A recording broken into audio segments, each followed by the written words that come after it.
Convolution এডুকেয়ারে সবাইকে স্বাগত জানিয়ে আজকে আর একটা নতুন ইম্পর্টেন্ট ইংলিশের ভিডিও নিয়ে তোমাদের কাছে এলাম। ইংলিশ সম্বন্ধে আর নিশ্চয়ই এখন ভীতি নেই, অনেকগুলো ভিডিও আমি করেছি, কি পয়েন্টস গুলো ডিসকাস করেছি।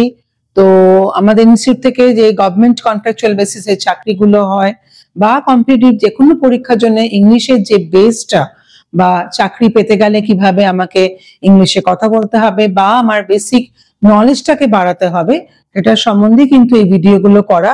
তোমরা দেখেছো প্রত্যেকটা চ্যাপ্টার ওয়াইজ কিন্তু এই ভিডিওগুলো করেছি। তো আশা করি চ্যাপ্টারগুলো বুঝতে পেরেছো। তো আমি আগেও বলেছি যদি কোনো ডাউটস থাকে তোমরা টেলিফোনিক কনভারসেশন বা কোনো মেল বা হোয়াটসঅ্যাপের মাধ্যমেও কিন্তু আমাদের সাথে ক্ল্যারিফাই করতে পারো। আজকে যেটা ভিডিও নিয়ে এসেছি তোমাদের কাছে সেটা কিন্তু খুব ইম্পর্টেন্ট একটা ভিডিও, যেটা কিনা গ্রামারে খুব ইম্পর্টেন্ট একটা চ্যাপ্টার নিয়ে আজকে ডিসকাস করব, সেটা হচ্ছে ন্যারেশন। তো ন্যারেশনটা কি? What is narration? ন্যারেশন হচ্ছে there are two ways of relating what a person has said. আমরা যখন কোনো কথা যখন স্পিকার নিজের থেকে বলে সেটা আমরা কোনো সময় কোট করি, সেটা হচ্ছে ডাইরেক্ট স্পিচ। আবার এটা আমরা করে থাকি যে report what is said without quoting his exact words. Exact ওয়ার্ডসটাকে কোট না করে আমরা যদি সেটাকে একই মানেটা একই রেখে যদি সেটাকে ট্রান্সফর্ম করি, এটা আমাদের হচ্ছে ইনডাইরেক্ট স্পিচ। তো এই দুটো ক্ষেত্রে আমাদেরকে দুটো জিনিস মনে রাখতে হবে। ডাইরেক্ট স্পিচটা কি? The actual words of a speaker are put within inverted commas. যে কথাটা স্পিকার বলছে বা বলছেন সেটাকে আমরা কি করি? দুটো ইনভার্টেড কমার মধ্যে রাখি যে কথাটা বলছে। এবার এই প্রত্যেকটা first word of reported speech কিন্তু ক্যাপিটাল লেটার দিয়ে শুরু হয়। আমি আগেই বলেছি প্রত্যেকটা ভিডিওতে কিছু কি পয়েন্টস বা পয়েন্টস টু রিমেম্বার আমি ডিসকাস করি, সেগুলো কিন্তু গ্রামারের জন্য খুবই important. The reported speech is separated by a comma from the reporting verb. Reported speechটা মানে আমরা কি বললাম? Reported speechটা হচ্ছে যে যেটা আমরা স্পিকারের যে এক্সাক্ট ওয়ার্ডসটা সেটাকে আমি যদি সেপারেট করি তাহলে আমরা কি করব? কমা দিয়ে রিপোর্টিং ভার্বের সঙ্গে কমা দিয়ে সেটাকে আমরা সেপারেট করি।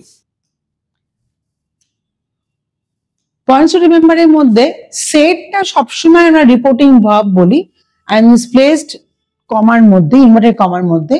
The tense of the reporting verb is never changed.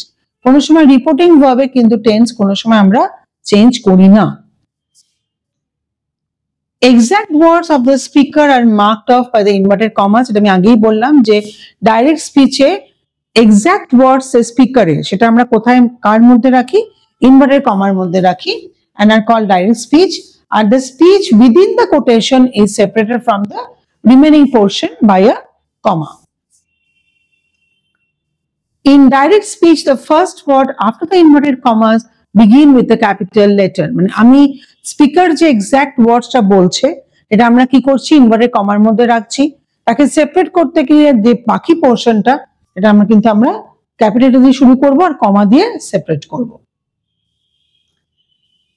That has been placed before the indirect statement. আমরা যখন ইনডাইরেক্ট স্পিচে কথাটা বলছি মিনিংটাকে একই রেখে আমরা একটা that ইউজ করি to say the exact meaning of the direct speech. While changing direct into indirect speech, the personal pronouns, the tense of the verbs and the adverbs indicating time and distance undergo certain changes. যখন আমরা direct থেকে indirect স্পিচে change করছি, transform করছি, সেই ক্ষেত্রে কিছু কিছু জায়গায় পার্সোনাল প্রোনাউন্স চেঞ্জ হয়, টেন্স চেঞ্জ হয় আর অ্যাডভার্ব চেঞ্জ হয়। When the reporting verb in the reporting portion is in the past tense, প্রত্যেকটা প্রেজেন্ট টেন্স যেগুলো ডাইরেক্ট স্পিচে থাকে they will change to corresponding past tense. যখন আমার রিপোর্টিং ভার্বটা পাস্ট টেন্সে থাকবে, যতগুলো প্রেজেন্ট টেন্স থাকবে সেগুলো কিন্তু করেসপন্ডিং পাস্ট টেন্সে চেঞ্জ হবে।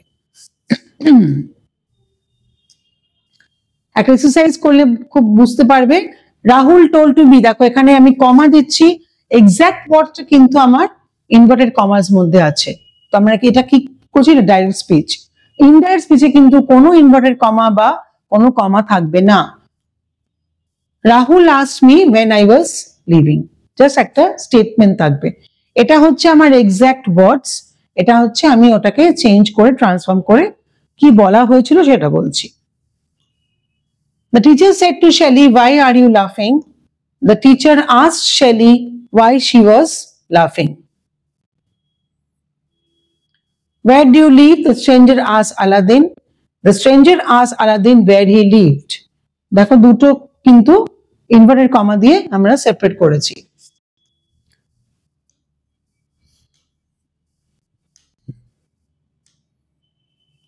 Call the first convict, said the jury. The jury asked to call the first convict. He said, comma, I am feeling happy, close inverted comma, full stop there. He said that he was feeling happy, full stop. Mother said, comma, Ganga is a holy river. এটা কিন্তু এই পোরশনটা কিন্তু inverted কমার মধ্যে আছে। তো যখন আমরা ইনডাইরেক্ট স্পিচে করব, mother said that Ganga is a holy river. My friend said the sun is hot. My friend said that the sun is hot. Steve said, Mr. Peterson teaches us maths. Steve said that Mr. Peterson taught you maths. Rohan said we were the champions. Rohan said that they had been the champions. We said we all love our country. We said that we all love our country.